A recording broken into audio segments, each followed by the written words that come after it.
You're watching Meet the Movie Press, and coming up, we're going to be talking about Venom, Chaos Walking, Tim Miller doing a Neuromancer movie, Blade Runner being rated R, and so much more. Stay tuned. Welcome to Popcorn Talk, featuring movie discussion, news, and interviews. Popcorn Talk, we talk movies. And now, here's Popcorn Talk's Meet the Movie Press. Good morning, Simon. Let me just finish my tweet. How are you? You all right? Yeah, I'm finishing my own tweet. Okay. I'm not the only one finishing up tweets. Look at me over finishing. here. I'll probably finish first, as my You are watching... as my wife will tell you. Oh, bazinga. Badoom.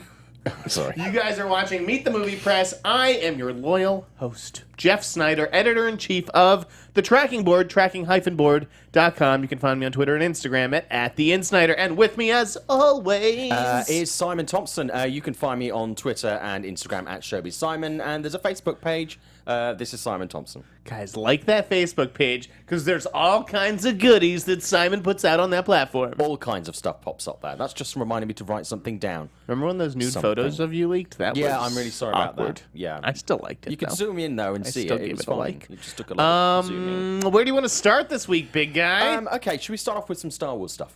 If you insist. Okay. I'm sorry, Mom. Yeah, there's a lot of it around. There's probably two franchises that have really a lot of stories have come out because obviously the directors are doing the rounds. Let's talk about Star Wars first of all. Something that probably will upset Disney a little bit, because let me get the wording, because I don't want to get sued. Rian Johnson, who's obviously the director of The Last Jedi, people have been tweeting at him because there's been quite a lot of stuff coming out about The Last Jedi. There was an Entertainment Weekly photos this week. The machine is revving up. Yes, it really is. Don't look at Han Solo over here. It's coming out. Don't look at Han Solo. Yeah, exactly. But look at this really cute creature that we want to sell a lot of this Christmas. The porgs. Will be available in September.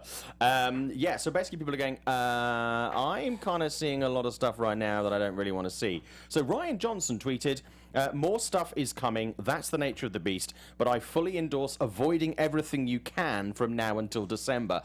Now, I don't think the mouse, who will be spending a lot of money on this, advertising it from cereal packets to tampons and beyond, are going to be very happy with that. Hey, lots of advertising. Ignore it.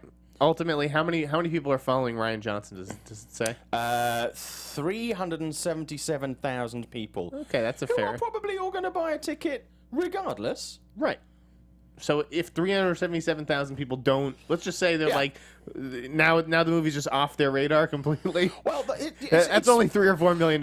It's always amazing. Obviously, when you've got a juggernaut like Star Wars, you have to advertise the crap out of it. But also, when you've got a juggernaut like Star Wars, you don't have to advertise the crap out of it. Because I get what you're saying there. You're not it people sells who are itself. not going to go and see the Star Wars movies are not going to go and see it anymore realistically. There was a big dip, though, from Force Awakens to Rogue One, and they want to see that come back up with Episode 8, obviously. I can't really blame a filmmaker for saying something like this. It's obviously tongue-in-cheek. I don't think he believes, like, all the people who are being paid $1 million salaries in the marketing department at Disney, that what they do is irrelevant or shouldn't be paid attention to. No, absolutely. And it's, as you say, it's coming ready or not. But yeah, I just think that was kind of interesting. But yeah. So let me just finish the tweet. Sent. Also this week... there was the Rian Johnson stuff, and then there was the story as well. I assume Ryan's been doing some early interviews and things like that for the film. I know obviously there was some stuff in Entertainment Weekly. If you see the magazine, if you don't get it in other territories, it's kind of one of the big entertainment magazines. It's the official magazine of Star Wars. Yeah, they tend to go with pretty much everything on there. Also talk about Luke Skywalker. A lot of people saying what happened at the end of Force Awakens, where Luke was on the island and Rey turns up, and theories about why Luke was in the cave and how he got there, etc., etc. But also there was a story that came out this week. Apparently, Luke thought that Kylo Ren was the chosen one, but Rey's story may reveal otherwise. Now call me Captain Spoiler here, but Kylo Ren and Rey are going to be brother and sister, right? I would assume so. This is the only way that it can go. Otherwise, the whole thing like people are getting upset about it, and Carrie Fisher and Leia and all those. It's like I just don't care to invest any energy in Star Wars theories. I'm just gonna like show up when it's time. But I think it's kind of a given. I mean, I would assume that's where we're going with this journey, right? Yeah, yes, that is a fair assumption. Cool. Absolutely. Okay. I don't know why people are so intent on solving a mystery. Like, why don't you just wait and let the movie solve it for you? Well, yeah. I mean, I don't understand why. I mean, I get why fans want to come up with ideas. Yeah, my whole job is solving mysteries, but spoil it. It's like reading the end of a book and then reading the story. Nobody can keep anything to themselves anymore. Yeah, that's the that's the nature of the beast, as Ryan said. Yeah, it's like searching for your presents on Christmas. What else you got? Okay, let's talk about the other big franchise that has thrown up a lot of stories today, or certainly the director in the franchise, James Cameron. Okay. Apparently, in Terminator 6, can't wait for that. Says no one. Is going to explain why Terminators look like Arnie. Now, they don't all look like Arnie, as we've seen. Some look like Robert Patrick. Some of them are women. Some of them are Asian. Who was the woman in Rise of the Machines? I can't even remember now. Christina Loken? Is that it? Yeah. I watched that. Came on cable the other day. Not the Deadpool character, the TV networks. Yeah. And the film starts out with her driving through LA, and she's trying to connect to the internet. So she does it like by making the sound of dial-up into her huge cell phone. Yeah. It's like, that movie will not age well. Well, no, it hasn't aged well. But also a lot of the people watching it now going, what is that? Because they won't remember dial-up internet. Which is strange. I don't know how many people are tuning in for that movie to begin with. Well, there's these her. days. There's her. But yeah, I'm assuming if we find out why the Terminators look like Arnie, he's going to play a scientist. This is another thing where it's like this is not ideal and hard news, dude. I don't know what this is. I don't know what the story is. People are talking about on Twitter. But yeah, I don't give a shit what people are. We'll get to the hard news later. I know. I'm just saying with Terminator, it's like it's been years of talk. The only thing that was interesting to me is the news that they are working on a writer's room for Terminator right now. Really? That was in the Tim Miller Neuromancer story. That Tim Miller is overseeing essentially a writer's room. Yeah. Over at Paramount and Skydance for this, and I also didn't realize that it was at Paramount and Skydance for sure. I thought the rights were reverting back to Cameron, which would allow him to take it anywhere. Well, that's what I thought as well. Yeah.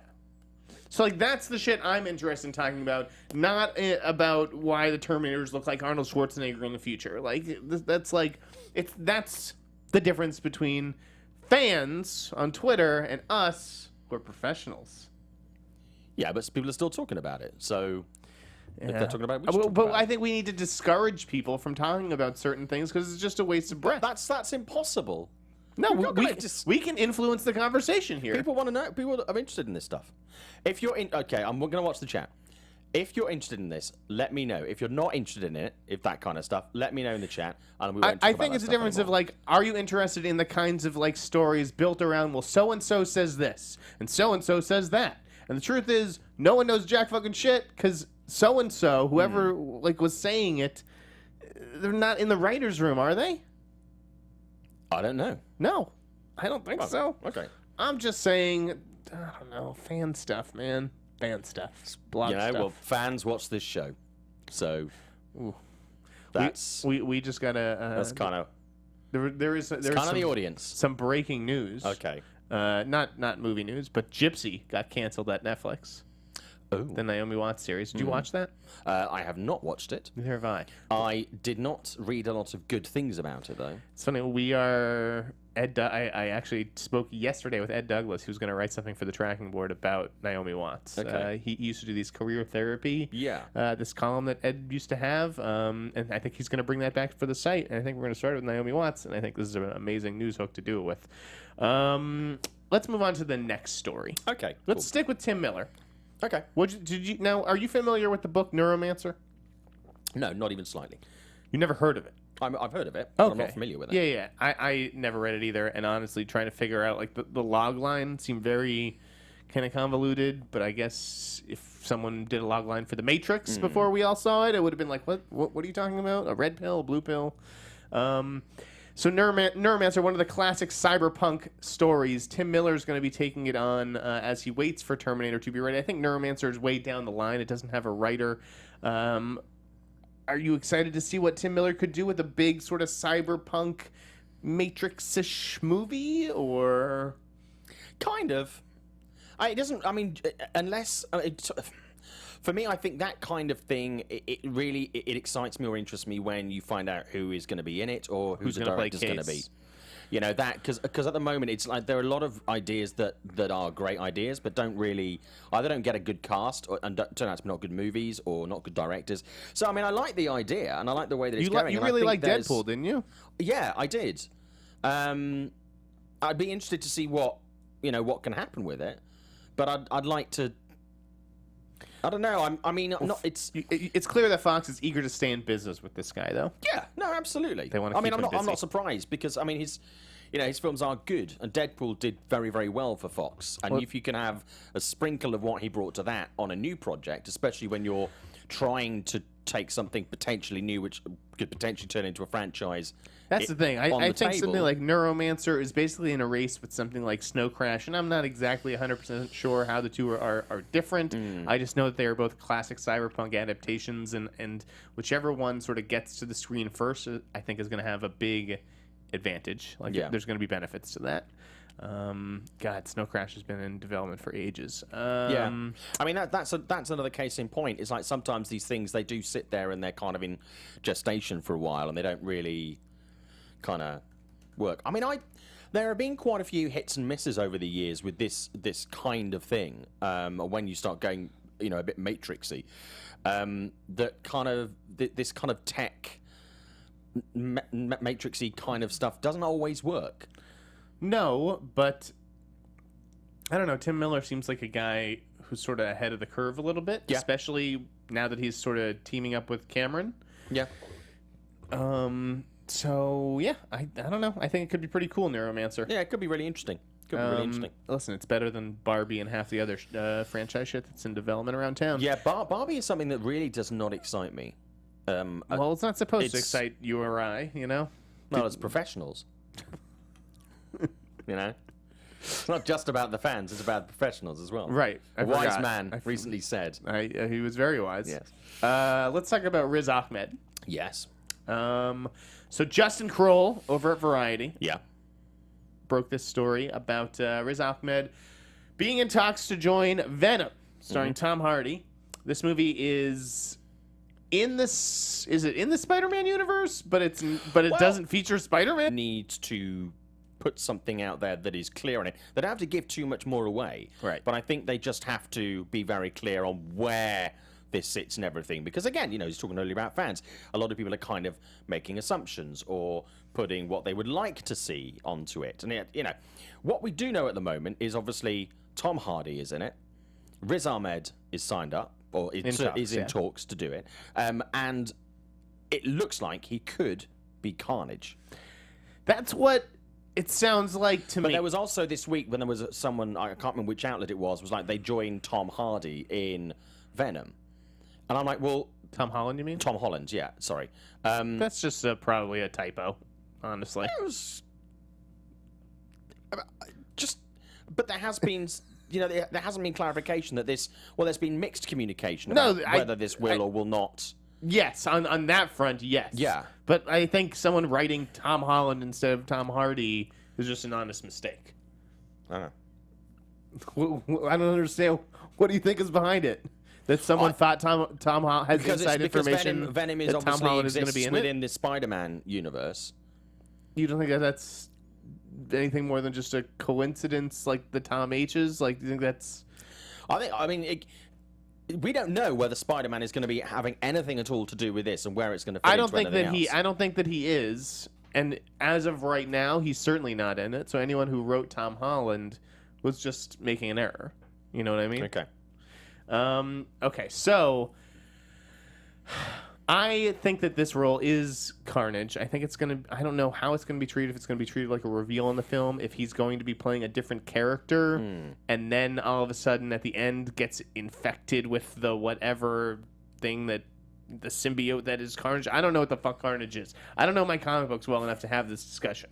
But I had a source after I wrote my story and after, all the trades had sort of said...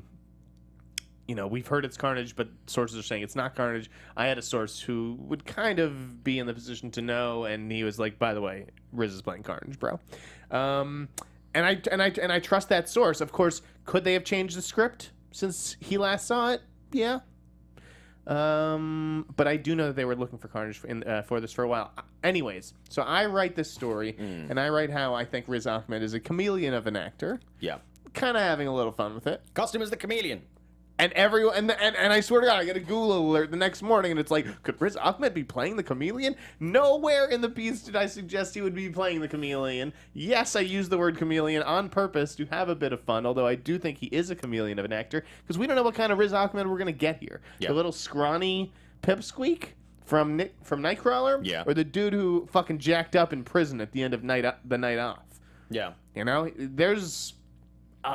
a lot of different possible Riz Ahmeds I think could show up to this set, so we'll see. So we don't know. No, we don't know. Yeah. It would be nice to get some clarification from Sony, just generally. They just say he's playing a popular Marvel character.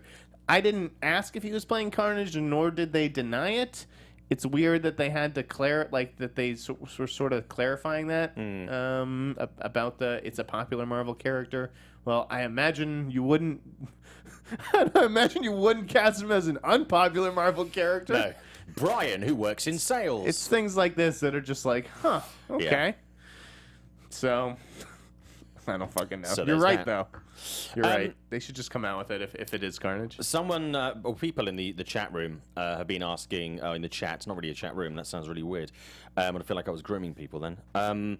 I've been going back to the camera and stuff. I was talking about Terminator earlier. They were saying, are we going to talk about Josh Brolin this week? That's what I thought you were going when you brought up the James Cameron thing. I was going to get to that, and then we went off on a different tangent. But we'll go back. So Brolin put the story out there, right? I can only assume so. Yes, I believe it was Brolin. Apparently, James Cameron offered him a role in the Avatar sequels, and he turned it down, and Cameron was not happy. He was about shocked. that. How dare you? How dare you? But I'm like, I don't see. That's just hilarious. I don't see anybody running towards the Avatar sequels. Again, this is one of those stories. This is one of those stories that is, admittedly, it's fun. It's fun to discuss. It is fun to discuss. He was offered a role in Avatar. Why did he turn it down? What was the role? Yeah. James Cameron got mad. But the whole... The news is James Cameron got mad, right? It's not really Josh Brolin turns down role in Avatar. It's James Cameron gets mad, right? Yeah. What do we expect? Do we expect him to offer a role to Josh Brolin? Josh Brolin says no, and he's supposed to be happy. It's like this is just common sense logic stuff, you've got to be able to and take it becomes rejection. News. Right. But surely over the years, James Cameron will have had his first choice next. That can't be a new one. What role do you think Jimmy it was? C. Do you think it's been filled yet? Do you think it's like Colonel Quaritch? Do you think he wanted him for Stephen Lang's role? Yeah, because there was talk this week as well about Stephen Lang's character coming back in the sequels, and I'm like, well, he died. So was he offering Brolin a role in the sequels, or was it a role in the original that he turned down? I believe it's in the sequels. Okay, so then it's not Stephen Lang's character. Well, but there was a story this week about Stephen Lang's character apparently being brought back, but obviously he died in the original Avatar, right? Yeah. Yeah. Spoiler, in case you haven't seen it in the last 10 years. So maybe maybe there was the thing where we'll fill that gap with a new character with Josh Brolin, and now he hasn't got Josh Brolin. He's kind of like, who's a bit like Josh Brolin in that kind of physical sense. I wonder if he was gonna, if maybe somebody is playing a younger Quaritch. That would be interesting. Yeah, that could have worked. But also we saw Josh this week as Cable for the first time. What'd you think? I like it. He looked pretty badass. I interviewed him a couple of weeks ago, actually, at D23, and he had his Cable hair. It's pretty sweet. Hipster haircut. Yeah. It really suits him. I wish I could pull that off. By the way, Well, I can't. kind of have the reverse because he's got it shaved at the side and hair in the middle. I've got no hair in the middle and shaved at the sides. But yeah, so no, I think it looks really, really good. I'm really looking for. I was kind of hopeful that Pierce Brosnan was doing it. I think Joss will do a much better job. I think in delivering the menace, and I think he looks great. He does look great. First of all, he looks fucking jacked. I liked the photo. Jacked to the right degree, not like. Almost where The Rock sometimes looked like he's almost fucking inhuman. I actually thought he was jacked to a scary degree. I was like, I think he's jacked Brolin, just to the... like 50 or he's got to be 50, right? I mean, how old is he? Yeah. Close something like that. Sure. I want to see Let's how Google old, it. I want to see how old Josh Brolin is. He's 49. Okay. Yeah. He's fucking 49. He'll be 50 Still, soon. for 49, he's pretty good. 49 years old. love the way that we You're not supposed to get that ripped at 49, though. Like, he looks jacked. Yeah. I'm sure there are jacked 49-year-olds. I thought it was a great photo. The makeup looked really cool. I like the teddy bear. Again, like I tweeted, I think this movie just needs a worthy villain or villains because it wasn't that big a weakness of Deadpool, but you know Ed Skrein didn't necessarily stand out. You know, I would agree that. While we're talking about Cameron, a couple of people have responded to the Terminator stuff we were talking about earlier. Okay. What are they saying? They're saying, Jeff, shut the fuck up and let Simon talk? Or are they saying, Simon, stop fucking talking about this? No, it's Yaha Akbani said, no need for Arnie and Terminator again. Let it go and reboot in a different direction. I say yes to that. Director Juice Black, I think the Terminator rights version is just for the US territory due to the US copyright law. The territories outside the US, I don't think revert back to him. I didn't know about that. Do you know about that? Do I look like a fucking lawyer to you? Well, no. I have no idea. My idea, this is from Xeno Hour, new Terminator series on Netflix / Hulu that focuses on John Connor and the future war. I think that would work, kind of along the lines of the Sarah Connor Chronicles. Let me tell you something. Yeah. This is honestly the only way to do it. You get rid of the Connors. You get rid of Arnold. You start completely fresh. This thing is so fucking stale. Yeah. We have been seeing Arnold Schwarzenegger Terminators movies literally since I was born. 1984. So it is time to say goodbye to Arnold. Let him go. Yeah. Get rid of the Connor stuff. Whole new mythology. We've seen the Connors for again 6 or 7 movies in a TV show. Make it a sitcom. Blow it up. How I Met My Terminator. Yep. Yeah. Yeah. Just like Bumblebee. Yeah. I'm telling you. Don't get me started on Bumblebee. Do a again. Terminator what you're doing with Bumblebee. Couple of other things. Miles Pardo says James Cameron is the master, so in him I trust. Glad he's got the rights back. Ajani Deacon says, are you going to talk about Josh Brolin Avatar News? We've just done that. Yeah, and also, someone asked, let me just go back a little bit. It was Xeno Hour asking, going back to Star Wars, which you spoke about at the top of the show. Thoughts on the Porgs backlash? There's no Porgs backlash. I have not seen a Porgs backlash, nor should there be one. It's preposterous. Porgs are adorable. I love them. Yeah, no, I think, and if you think that Porgs are a shitty Star Wars character, oh, I've got some inside information about another Star Wars movie, and you think if that's a shitty character, hold on to your pants. If you think that's a shitty character, go watch The Last Mimsy. You have. Is that a porno?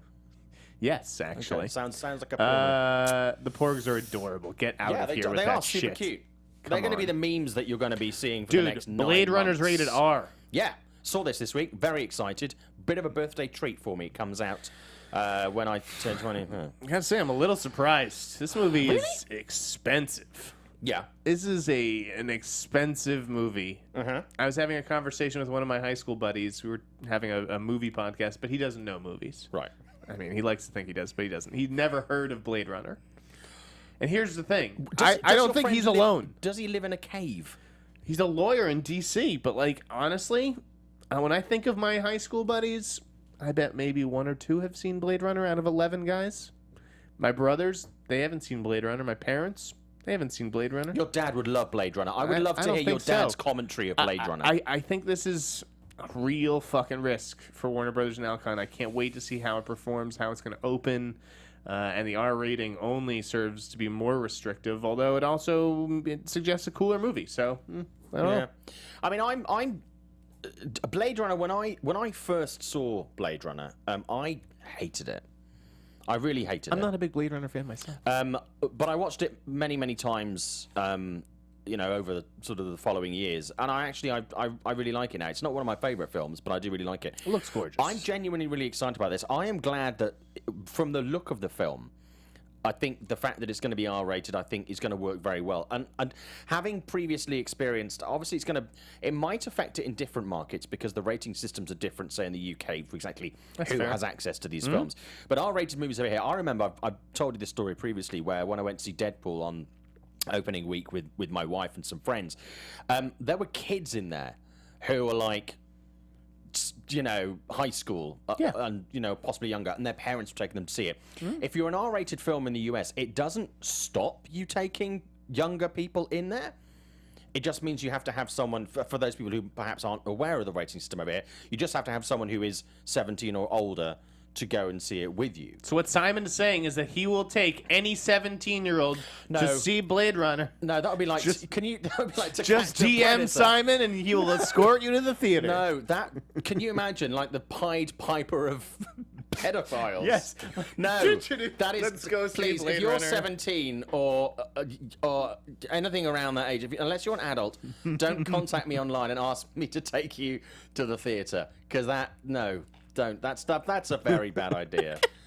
Jeff, of all your ideas, that is possibly the worst. But yeah, no, I think it's great because I think if they're going to go hard with this movie, I think they're going hard with this is fine. I think it might mean they lose, kind of isolate a little bit of the audience, but I think those people who want to see it of any age group, they'll just still go and see it. Listen, I'm going to see this movie for 2 reasons. Are you ready? Denis and Ryan. That's it. Yeah. I'm really, I was very nervous about this when it was announced. I thought it was kind of a shitty idea. I didn't think they needed to do a sequel. Having seen what I've seen so far, and I've now stopped engaging with that publicity, I'm excited about it. And I did the Comic Con thing, the experience of Comic Con, and that was great. But I really want to. It looks jaw-dropping. Yeah, it looks really, really cool. So I'm excited about it. Chaos Walking is a movie that's coming together pretty nicely. Have you been paying attention to this? What was that, sorry? Chaos Walking? No, I have not. The Tom Holland Daisy Ridley movie. Okay. With Mads as the villain. It got Demian Bashir and Kurt Sutter to play Tom Holland's adoptive fathers. Nice. Demian's an Oscar nominee. Kurt Sutter, I didn't realize that he is really an actor, but I think that's kind of interesting. And then Nick Jonas is going to be playing, I think, Mads' son. Okay. Who Matt, and he's sort of jealous of Tom Holland because Mads is sort of mentors him. I don't know. That's a hell of a fucking cast for a YA movie. Nick Jonas was great in Kingdom. Yeah, I don't watch Kingdom, but I know Kroll loves that show. It's supposed to be fantastic. You're into that? Yeah, I thought he was really, really good. I'll bring you a poster next week. I have a poster for Kingdom. Oh, cool. Okay. Sure. But yeah, no, that from what you've just told me. Sounds strong. Sounds like a really strong game. It's a good lineup. I like Nick Jonas as like a potential young villain. What are we looking at on a release date for that? I have no idea. I forget. 12/6. Yeah. Lion King's been voice casting up. Yes, we had a discussion about this last week. We did what? Chiwetel for Scar. Yeah, it got Alfre Woodard and John Kenny as Sarabi and Rafiki this week. Yeah. And all we're waiting for is Nala. And I don't know. My snidey senses are tingling about Beyonce, I think. I mean, gotta be Beyonce, right? Gotta be at this. I mean, if she's the one character you haven't announced, you can just. It feels like you're saving the best for last, and it's going to be a huge announcement tied to the soundtrack. There was some Beyonce site had some details about the negotiations that felt a little too accurate, just like too detailed to be incorrect. So when's it going to drop? I'm going to say I think they're going to announce it Labor Day weekend because I think they want a story that they know is going to dominate. Own the Labor Day weekend? Own the Labor Day weekend because we're in the silly season for news right now. Right, I should think prep a she's story. Possibly the best prep your Beyonce celebrity in the world. Certainly up there in the top 5. And I think you go for it when you've got a big story like that, you have a quiet weekend and you go, boom, and you dominate. You know what? That's why this kid should be in PR. Give this kid a job. I'll tell you a story, actually. I've just joined a campaign for something, so I'll just... What? Yeah. Oh. We're talking about the thing for Hawaii, or no? No, that's something separate. Inhumans was something completely separate. All right. A few other things. Okay, did you see the Mother trailer? Yes. Holy shit! Yeah. I had to buy new pants twice this week. Dude, that looks fucking Yeah, unreal. it's really good. For me, it puts Jennifer Lawrence back on track. Mm-hmm. Because I was worried that she's been apologizing for Passengers all week. Yeah. Honey, that wasn't a good movie, but you don't have anything to apologize for. I don't understand that. The Don't problem let with Passengers, as we said at the time, was the fact that it was a movie that had obviously been kind of sitting around. We know it was a blacklist script for a long time. And then two people came along that they knew were bankable. They shoved them in it, and for some reason, wasted Lawrence Fishburne. And then... But people, the narrative about that became a rape movie, essentially. It felt like he was, raping her by waking her up early, or, killing her, essentially. Yeah. It was a violation. Yeah. And... that's what makes the whole fucking movie interesting. I couldn't believe the criticism that movie got for it. That's the whole fucking hook. That's the point. Yeah.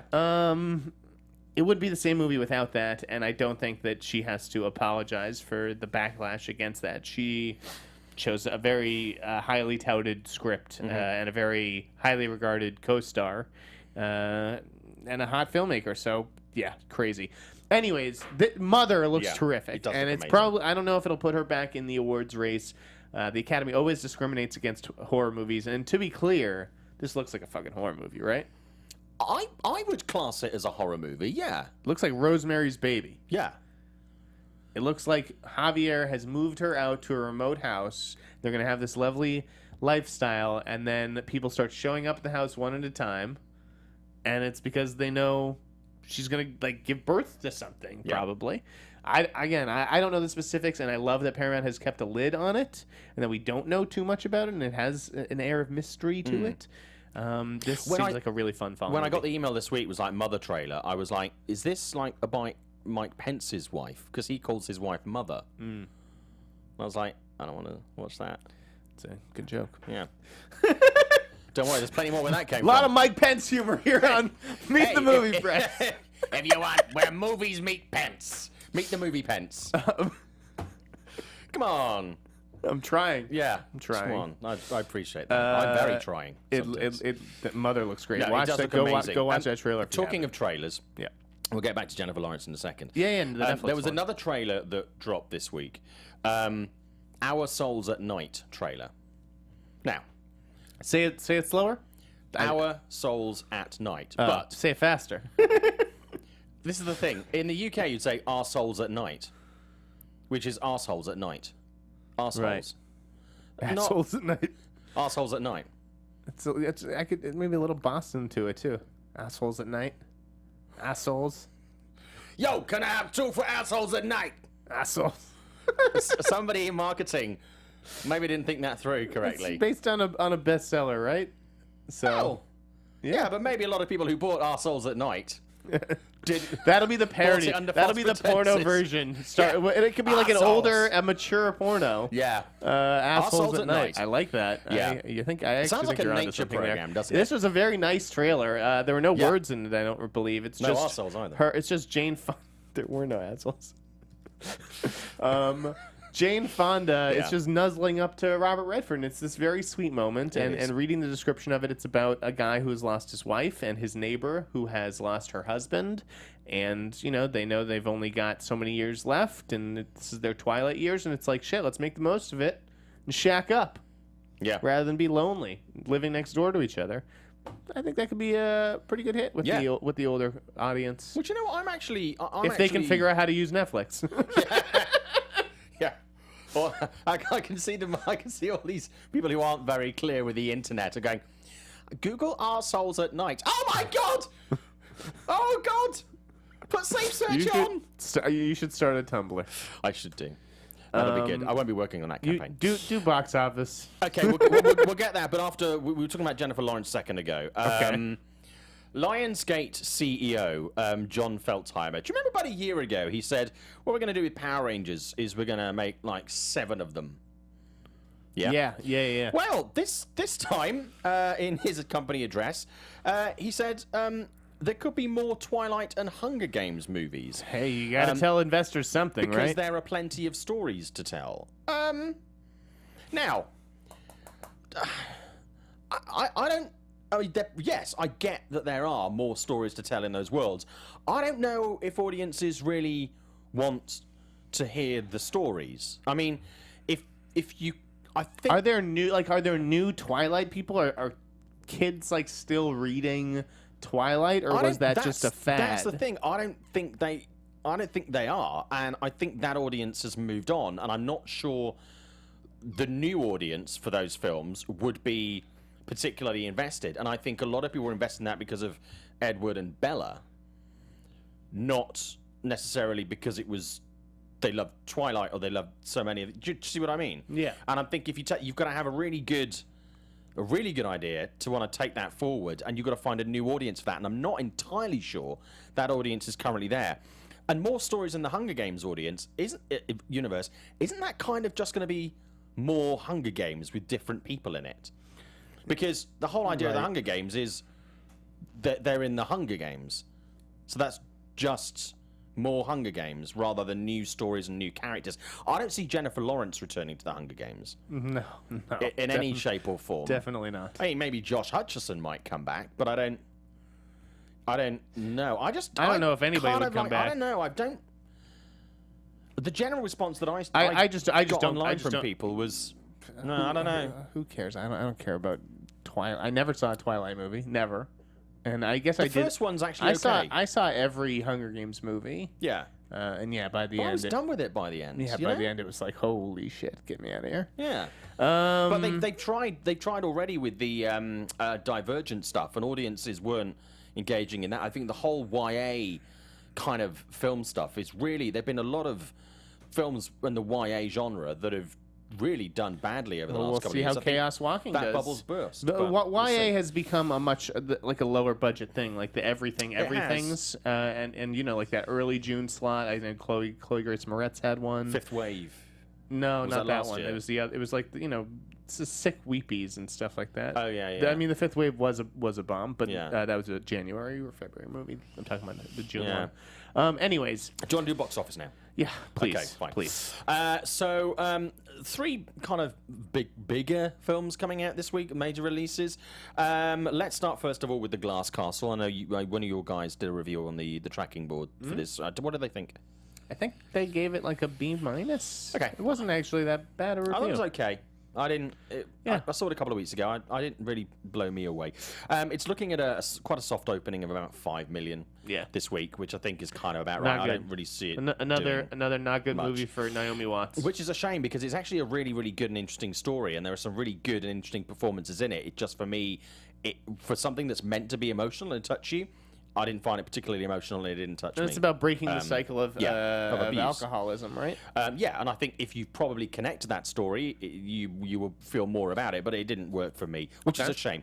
Also, The Nut Job 2, Nutty by Nature. Nutty by Nature. Much Told as you I I hate you. So that's looking at, it's the sequel Hip-hop to The Nutty Job, The Nut Job from about, was it 3 years ago, which took about 120.9 million globally. Look at you. 19.4. I have written down the first weekend, 19.4 million it opened with. Looking at about a 15 million opening this weekend, which is okay, which is fine. You know, it's not too bad. I don't know if we'll see a third one. I'm quite surprised we saw a second one, but there you go. Not doing really well with critics, but I don't think that matters. It's not doing well with critics? No. But I don't think it really matters. Reviews were embargoed until 2 hours after it already opened on the East Coast, so not a good sign. Annabelle Creation is the big one this week. I saw this on Monday, Tuesday. Annabelle Creation, it took 4 million last night in previews. It's looking at a weekend of about 25 million, which is decent.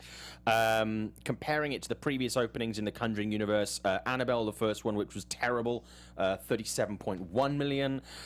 Conjuring, the first one, was 41.9 million. Conjuring 2 was 40.4 million. So it's below those. I would like to see it do 30. And I think it could do, because I'll be honest with you, I saw this. It's genuinely very, very scary. It's tense. It's scary. I think David's done a fantastic job with this, especially considering how awful the first Annabelle movie was.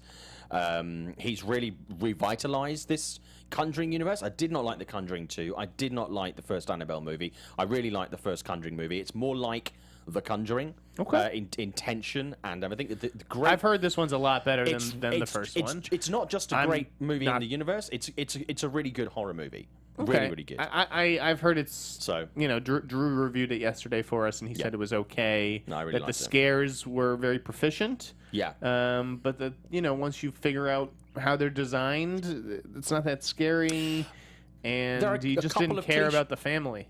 Well, kind of. I'm not going to see this movie either way. I don't think all of the younger characters are as well drawn as each other. I think where they need to be, they are. I think some of the characters are a little bit superfluous, but I think the scares are really good. They're really solid. I think it uses cliches of the genre really, really well. It never becomes cliched.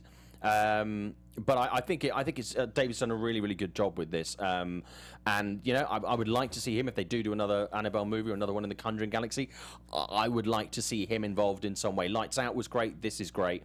It makes me very excited to see. Lights Out was great, you just said? I really enjoyed Lights Out. Holy shit, I thought it was really, really good. Jesus Christ. Well, this is why we have differences of opinion. Holy shit. I really enjoyed that. But yeah, so I thought this was great. Well, there is no right or wrong. There's just opinion. Apart from that, obviously, you think I'm wrong, but that's where you're wrong. Lights Out, folks. Yeah, I enjoyed that. A lot of good indies out this week. Yeah. What a good time, right? With Robert Pattinson. Yeah. Did you see it? I have not seen it. No. It's half of a great movie. Okay. That first half is, you're like, holy fucking shit, this is amazing. And then it just hits a wall.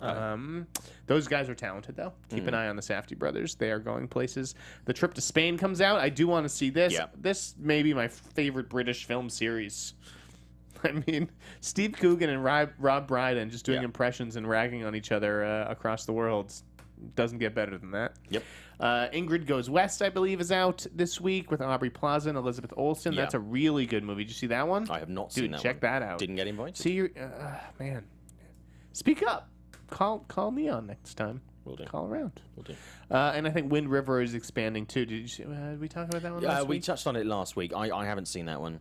You got to get to the theater and see that, man. So you're wasting your time on bad movies. I gotta get you seeing the good ones. Was great. The indies. And then wait. Let's just recap last weekend. So Dark Tower. Yeah. 19 million. Yeah. Right? Not good. No. Not good at all. Had never been a not holding very well either. There hadn't been a movie that grossed under 20 million and won the box office since I believe it was 1998. It's been like almost 20 years. And like compared to the first weekend last August, it was Suicide Squad, which did 134 million. So the box office is way down. The 19 million is actually not a terrible start for Dark Tower, considering all the bad buzz, because it was relatively cheap. You think of it as a franchise title, but the truth is it costs about a third of what one of those movies costs. Yeah. So I think Dark Tower will be okay. I don't know if we're ever going to get a sequel. I don't know. They say that unlikely. TV show's happening, but I guess we'll see. I'll be curious to see how the international lands on Dark Tower. But you're right, not a good hold this weekend. Not a good What's hold. going to come in at? Like 7? Something like that. Oof. It's going to drop really quite heavily. Netflix and Amazon making moves this week. David Letterman. Yeah. Going to Netflix. Yeah. That's kind of exciting. Were you a Letterman guy or a Leno guy? Letterman. I was a Leno guy. Not surprised. I'm not surprised either. You're an intelligent, sophisticated guy, and I'm a crass Bostonian. Unless I like Annabelle Creation, and then I'm an a-hole. Well, yes, you have terrible taste in horror movies, but everything else on the money. Totally on the money. Hey, I am allowed to flip-flop. This is my show. Yeah. And Amazon picking up the Lucille Ball movie starring Cate Blanchett. It is our show. It is our show, but I get to flip-flop when it's about you. Yeah. That's all. That's true. Jennifer Garner starring in Peppermint. This is like her John Wick. Yeah. Her Atomic Blonde. What do you think about that? Well, fine. But, audiences haven't gone crazy for Atomic Blonde. And that's what Charlize. I'm not a Jen Garner fan. Sorry. I don't think audiences are Jen Garner fans I am now. not. I didn't watch Alias. I don't. This is like she's over the hill. I don't know why you would do this with her. Honestly, I don't think she's. It's a highly touted script.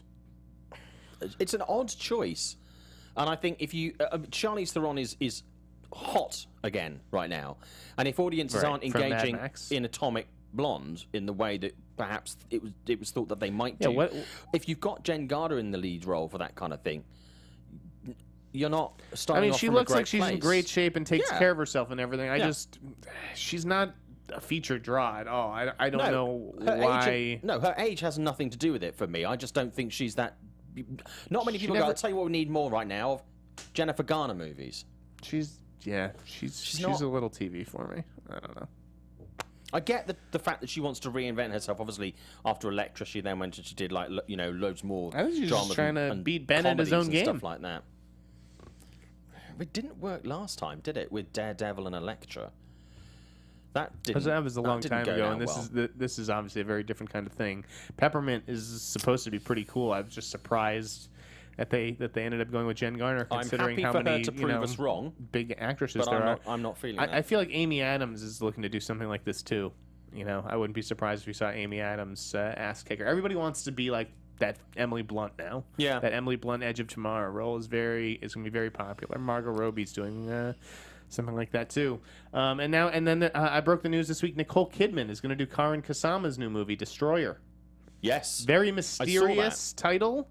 We're not quite sure what it's about, but the way that she has talked about it and the writers have talked about it or whatever, sounds like they think that they have something special on their hands, and getting Nicole Kidman would certainly suggest that they do. Yeah. She's picking some really interesting projects. She's red hot right now. Yeah, red hot. Really interesting projects. Not all of them are turning out to be box office gold exactly, but the projects are really interesting. The Beguiled, like she thought the Beguiled was going to compete with Transformers, but I really disappointed with the box office for the Beguiled, because that was a good movie, and it didn't. There was a lot of buzz for it when it was coming out, and it just didn't land. Shame. Mia Jovovich. Yes. The Blood Queen in Hellboy. Which we find out is the full title. Hellboy Rise of the Blood Queen, yes. Thoughts on this one? I'm okay with it. I was really tired. I enjoyed the Resident Evil franchise. The last couple of movies were really bad. You're not helping yourself with me right now. No. But my favorite in the franchise is the third one. I really enjoyed that movie. Okay. First one was good. Second one was not so good. Everything post 3 was not good. Ask me how many I've seen. I'm guessing none. None is the answer. I'm guessing. Okay. I like her. I think she can do really good action stuff. I would have gone for someone who was more of a draw as the villain. I don't think she is a draw. Her and Beckinsale are draws, crowd, and that crowd is the Hellboy crowd. This is a very savvy casting. I guess so, but it's a B movie casting. Yeah. Is what it is. It keeps Hellboy relegated to this is for fans of Resident Evil. This is for fans of Underworld. It doesn't expand the audience for Hellboy, nor does David Harbour's casting, quite frankly. Listen, this is destined to be a cheapo, Lionsgate, forgettable movie. I hate to tell you. I mean, Neil Marshall, interesting director, hasn't really... I don't know if he's put it together. I mean, I guess he did The Descent, right? He did. That's really good. But yeah, some of the other stuff... The last great movie that he did. Yeah. So, I guess the jury's out. We'll have to wait and see. I just don't have a lot of faith in this Hellboy movie. It's just not for me. But I'm glad you're excited by it. Well, yeah, I am. I'm still on board with it. But I would have liked to have seen someone that was a bit more weight, more dramatic really weight, elevated it from that. A better actor. I agree with you. The fact that it sounds like a B-level movie at the moment. But yeah. Let's talk about Chris Pratt.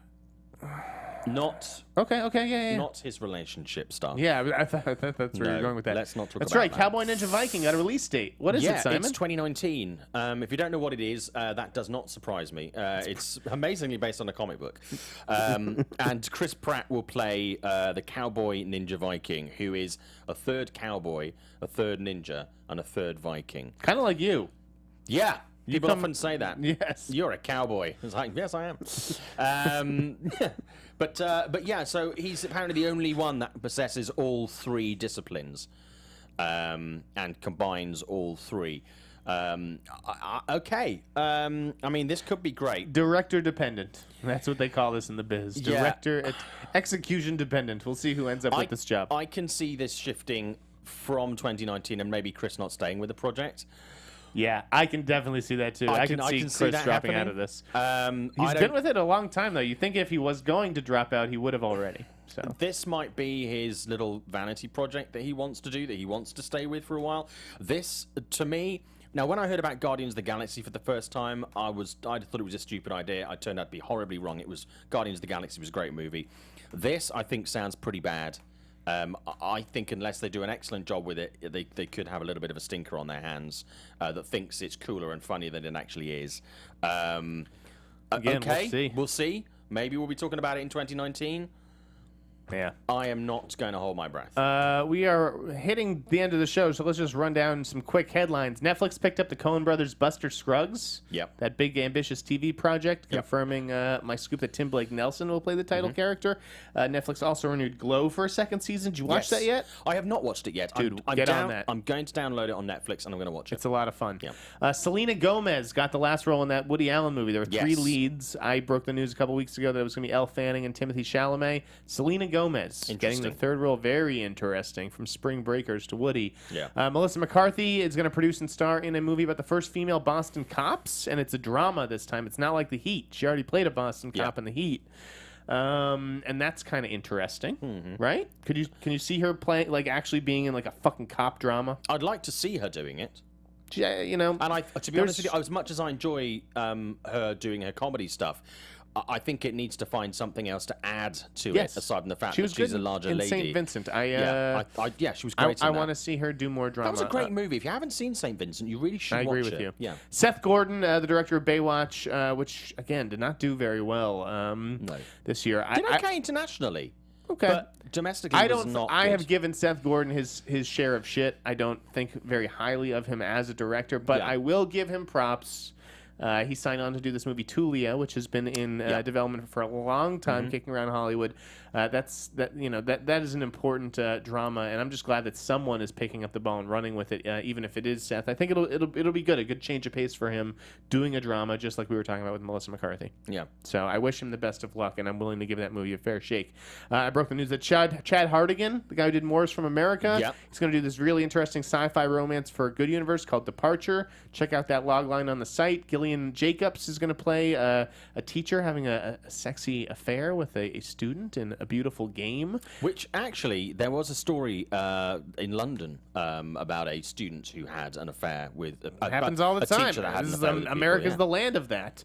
It is, yeah. Good Christian country. Netflix also bought Mark Millar's Miller World. Yep. That's a big deal. There was a lot of buzz around. They're going to be starting their own comic book universe, I imagine, with some of his properties. Ruth Negga from Loving. Yeah. She joined Ad Astra, the Brad Pitt movie. She's really good. Aladdin added Marwan Kanzari as Jafar, and Nassim Pedrad also joined as a new character.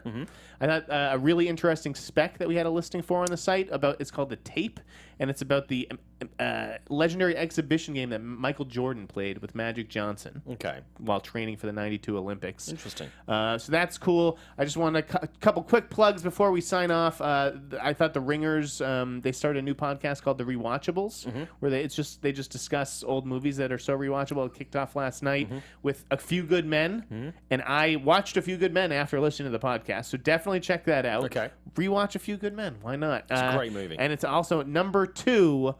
Spoiler alert, number 2 on our list of the best 25 movies from 25 years ago, a feature I've been working on since I started at the tracking board, and 7 months later, it's finally ready. That will go up today.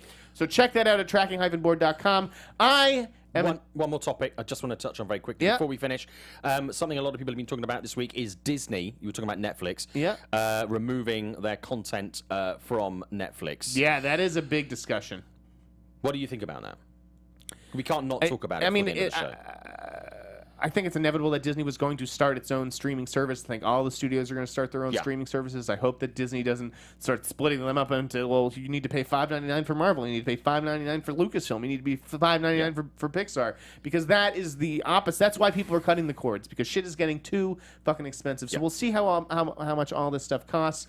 But there was news today. There is talk still ongoing with Netflix about leaving some of the Marvel and Lucasfilm stuff up there. Disney obviously makes money off those licensing fees, things like that. It's important for Netflix to have that stuff. So yeah, that's what I think. I mean, it's no real surprise. Disney, about 2 years ago in Europe, said that they were going to be launching their own streaming service. They were going to be putting all of their stuff on there. So this is kind of an expansion of that. It's obviously a global kind of thing. No real surprise. I think it'll put pressure on Netflix to add in some, I think, more classic retro content and some new stuff that they want to create themselves. So I think that's a good thing. But as you say, a lot of it, things like the Marvel series and stuff like that will likely stay on Netflix. Current situation is... At least until 2019. There's a lot of time to get this stuff figured out. Yeah. You'll still be able to watch Zootopia until then. Yeah. So that is going to do it for us today, folks. Make sure to keep tuning into the Popcorn Talk Network. There's a lot of other shows here on AfterBuzz. Rate, comment, subscribe, all that good stuff. Simon, where can the good folks find you? You can find me on Twitter and Instagram at ShowbizSimon. You can find me. I've got my Facebook page. This is Simon Thompson. You can also hear a couple of examples of my work. Forbes this week talk about the It experience that's coming to Hollywood, which I'm experiencing on Sunday. Me too. And also and the Terror Tram at Universal Studios Halloween Horror Simon, Nights. now I know I can grab onto you if I get scared. I'm Jeff Sneider, editor-in-chief of the Tracking Board. No. Tracking-board.com. At the Sneider on social media. Have a great weekend, folks. Annabelle Creation. It's a good movie. It's a good movie. You haven't even seen it. Give it a chance. Producers Maria Menounos, Kevin Undergaro, Phil Svitek, and the entire Popcorn Talk Network, we would like to thank you for tuning in. For questions or comments, be sure to visit popcorntalk.com. I'm Sir Richard Wentworth, and this has been a presentation of the Popcorn Talk Network. The views expressed herein are those of the hosts only and do not necessarily reflect the views of its owners or principals.